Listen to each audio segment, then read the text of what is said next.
Hello students, let us start. तो बेटा आज का हमारा टॉपिक है केमिकल काइनेटिक्स में से। तो एक ट्रिक आपको बताने जा रहा हूँ। ऐसा ट्रिक है, trick to find units of rate constant, units of rate constant for a particular reaction. किसी भी एक पर्टिकुलर रिएक्शन के लिए रेट कांस्टेंट के यूनिट्स कैसे फाइंड करने हैं वो हम लोगों ने सीखना है। अब इसमें से एक तो आप लोगों को थोड़ा सा इसका मैं कंसेप्ट भी एक्सप्लेन कर दूंगा। दूसरा एक चीज माइंड में रखनी है कि रेट कांस्टेंट के यूनिट्स जो हैं, ठीक है, ये आप लोगों को ऑब्जेक्टिव में भी पूछे जा सकते हैं। कंपटीशन की जो तैयारी कर रहे हैं वहां पर भी आपका आएंगे। इसके अलावा जो आपका सब्जेक्टिव पेपर होगा वहां पर भी ये एक नंबर का क्वेश्चन आपसे पूछ लिया जाता है। कोई भी रिएक्शन का आपको टाइप देखे कि ये फर्स्ट ऑर्डर रिएक्शन है या ये जीरो ऑर्डर रिएक्शन है, तो उस पर्टिकुलर रिएक्शन में आप लोगों से रेट कांस्टेंट के यूनिट्स जो है पूछ लिए जाते हैं। तो बिल्कुल इजी सा ट्रिक है, ठीक है। आप लोग बिल्कुल इजीली इस ट्रिक से रेट कांस्टेंट के यूनिट्स फाइंड कर सकते हैं। तो स्टार्ट करते हैं बेटा।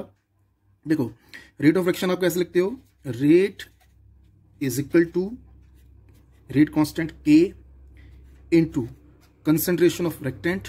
मैं इसको ए से शो कर रहा हूं, आप इसको आर से भी कर सकते हो, ठीक है, जैसे आप लोगों को इजी लगे, ठीक है। पावर उसकी एन। अभी तक आप लोगों को ये पता होगा कि ये जो आपका एन जो होता है, इस एन से हम लोग क्या शो करते हैं? ऑर्डर ऑफ रिएक्शन शो करते हैं। तो एक कंसेप्ट आप लोगों का ये क्लियर हो गया कि एन से हम लोग ऑर्डर ऑफ रिएक्शन शो करते हैं, ठीक। हाँ, अगर रिएक्टेंट आपका मोर देन 1 हो तो उस केस में करते हैं हम लोग, जो जितने भी रिएक्टेंट्स होंगे उन सब की जो पावर होगी उसको ऐड कर लेंगे। That gives us order of reaction. बिल्कुल इजी सा कंसेप्ट है, ठीक। हाँ, कुछ एक रिएक्शंस ऐसे होते हैं जिनमें जो एन की वैल्यू जो होती है वो 0 होती है, ठीक है। तो उस रिएक्शन को हम लोग क्या कहते हैं? उसको हम कहते हैं कि that will be the zero order reaction. N की वैल्यू 0 कब होती है? When the reaction depends upon the temperature conditions या प्रेशर की कंडीशंस पे डिपेंड करता हो, instead the concentration of reactant. तो उसको हम कहते हैं कि वो कैसा है? जीरो ऑर्डर रिएक्शन है। तो ये हमारे पास आ गया। अब स्टार्टिंग में हम लोगों ने सीखा होगा आप लोगों ने कि ये जो रेट है ये हम कैसे शो करते हैं। तो रेट में क्या देखा जाता है कि जो कंसंट्रेशन है मोल्स पर लीटर, जो हम लोग कंसंट्रेशन शो करते हैं, इसमें कितना चेंज आता है with respect to the time. Time मैं यहां पे कैसे ले रहा हूं? सेकंड्स में, ठीक है, कि change in concentration with respect to the time. अब ये जो चेंज इन कंसंट्रेशन है ये बेटा इंक्रीज भी हो सकता है या डिक्रीज भी हो सकता है, जैसा भी ये है चेंज, ठीक है, वो हम लोग यहां पे लिखेंगे with respect to time. This gives us the rate of reaction, ठीक है। और दूसरी तरह से हमने सिखा है कि it is equal to rate constant K. अब ये कंसंट्रेशन ऑफ ए ये कैसे शो होती है? अगेन कंसंट्रेशन कैसे शो की है मैंने यहाँ पे? मोल्स पर लीटर की टर्म में।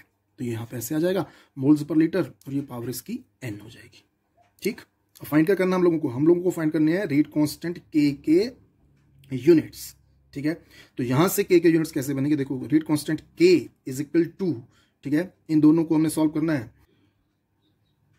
तो इसको हम लोग सॉल्व कर लेंगे आगे फर्दर, ठीक है। तो K is equal to moles per litre 1 minus N, और ये सेकेंड, ठीक है, ये आपका कैसे हो जाएगा? इनवर्स में हो जाएगा। तो यहां से हमारा ये ट्रिक बन गया। इस ट्रिक से हम लोग जो है, ठीक है, किसी भी रिएक्शन के लिए, ठीक है, जो रेट कांस्टेंट के यूनिट्स है वो हम लोग इजीली फाइंड आउट कर सकते हैं। क्या करना है आप लोगों को? जस्ट इतनी, ये लास्ट में जो हमारी एक्सप्रेशन आई है, ठीक है, इस एक्सप्रेशन को आप लोगों को याद रखना है। इसी एक्सप्रेशन से हम लोग किसी भी रिएक्शन के लिए, ये जो एक्सप्रेशन है, ठीक है, इसको याद रखना, ये आपका इंपॉर्टेंट है। इसी से हम लोग किसी भी रिएक्शन के लिए जो यूनिट्स हैं रेट कांस्टेंट की वो फाइंड आउट कर सकते हैं। किस तरह से? एग्जांपल देखो, फर्स्ट एग्जांपल है for zero order reaction, zero order reaction के लिए। तो क्या हमने रखना याद? मोल्स पर लीटर, पावर इसकी 1 माइनस एन पर सेकेंड, ठीक है। अब जीरो ऑर्डर रिएक्शन जो होगा उसके लिए एन की वैल्यू क्या होगी? 0 होगी। तो आप लोग ये एन की वैल्यू 0 यहां अप्लाई कर दो, ठीक है। तो एन की वैल्यू जब आप 0 अप्लाई करोगे, ठीक है, यूनिट्स के लिए मोल्स पर लीटर, ये एन की वैल्यू 0, तो 1 माइनस 0 ये हो गया सेकेंड इनवर्स। 1 माइनस 0 क्या रह जाएगा? 1, ओके। तो 1 माइनस 0 1। तो आपके पास यूनिट्स क्या बन गए हैं? Units for rate constant is equal to moles per litre per second. तो these are the units for the rate constant in case of zero order reaction. अभी और क्लियर होगा, ठीक है। सेम मैं ये इसका एग्जांपल ले रहा हूं, ठीक है जी। ये सेकंड मैं नेक्स्ट इसका एग्जांपल ले रहा हूं आपका for second example for first order reaction, first order reaction में, ठीक है। तो टॉप और आपका एक्सप्रेशन क्या था?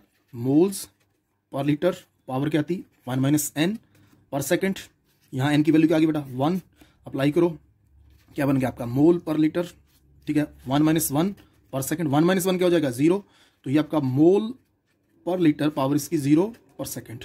तो यूनिट्स क्या बने आपके यहाँ पर, units for the rate constant that is पर सेकेंड। फर्स्ट ऑर्डर एक्शन के लिए जो रेट कांस्टेंट होगा उसके लिए यूनिट्स होंगे वो पर सेकंड होंगे। देखो मैं इतना ये इसको सॉल्व करूंगा आपको सिखाने के लिए, जब आप लोग इसको करोगे तो आपको इतना सॉल्व करने की जरूरत नहीं है, आप जस्ट यहाँ पर एन की वैल्यू अप्लाई करो, इसको सॉल्व करके ठीक है फटाफट आप लोगों ने वहां पर लिखना, अपना टाइम सेव करना है, उससे की टाइम को आप लोग बाकी के क्वेश्चन को सॉल्व करने के लिए लगाओगे, ठीक है। तो इसी तरह से फर्दर आप लोग जो है वो सेकंड ऑर्डर, थर्ड ऑर्डर, ठीक है थर्ड ऑर्डर तक ही आप लोगों को ये पूछा जाएगा, ठीक है, उनके केस में आप अप्लाई कर सकते हो और इजिली आप लोग वहां पर रेट कांस्टेंट के यूनिट्स को फाइंड कर सकते हैं, ठीक।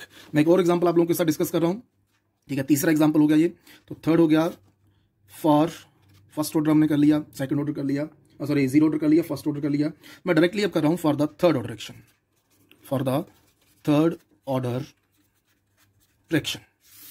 तो अगेन क्या करना है, पहले एक्सप्रेशन लिखना है, रेट कांस्टेंट के is equal to moles per litre, ठीक, पावर इसकी 1 माइनस एन, ठीक, सेकेंड इनवर्स।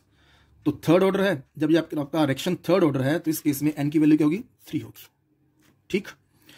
तो यहां पर आप लोग एन की वैल्यू 3 अप्लाई करोगे तो क्या बन जाएगा आपके पास, मोल लीटर इनवर्स 1 माइनस 3 पर सेकेंड, 1 माइनस 3 क्या हो जाएगा -2, तो मोल लीटर इनवर्स यहां पे -2 पर सेकेंड। तो इसको अप्लाई कर लो, यहां पर क्या बन जाएगा, ये आपके पास बन जाएगा मोल पावर इसकी -2 litre power 2 and per second. These are the, ठीक है, these are the units for rate constant, ठीक है, when reaction is third order, ठीक। तो ये आप लोगों को जस्ट इस एक्सप्रेशन को याद रखना है, उस एक्सप्रेशन को याद रख के आप लोग इजीली जो है वो रेट कांस्टेंट के यूनिट्स फाइंड कर सकते हैं। कौन सा एक्सप्रेशन है ये हम लोग ऊपर इसको डिस्कस करके हटे हैं, ये एक्सप्रेशन है जी, इस एक्सप्रेशन को आप लोग याद कर लो, ठीक है, आपको और कुछ नहीं करना है, आप इजिली किसी भी रिएक्शन टाइप के लिए रेट कांस्टेंट के यूनिट्स को फाइंड कर सकते हो, इंस्टेड की आप लोग जो है उनको रट्टा मारो, रट्टा मारने की बजाय आप लोगों ने इस एक्सप्रेशन को याद करना है, एन की वैल्यू को अप्लाई करना है, ठीक है, एन की वैल्यू को अप्लाई करके आप इजिली किसी भी रिएक्शन के लिए रेट कांस्टेंट के यूनिट्स को फाइंड कर सकते हैं। Okay, thank you. तो आज के लेक्चर में इतना ही, बाकी नेक्स्ट लेक्चर में और इसी तरह की बाकी की ट्रिक्स, बाकी कंसेप्ट्स केमिस्ट्री के जानने के लिए, ठीक है, आप मेरे इस चैनल को सब्सक्राइब कर सकते हैं, शेयर कर सकते हैं and also like the video. Thank you.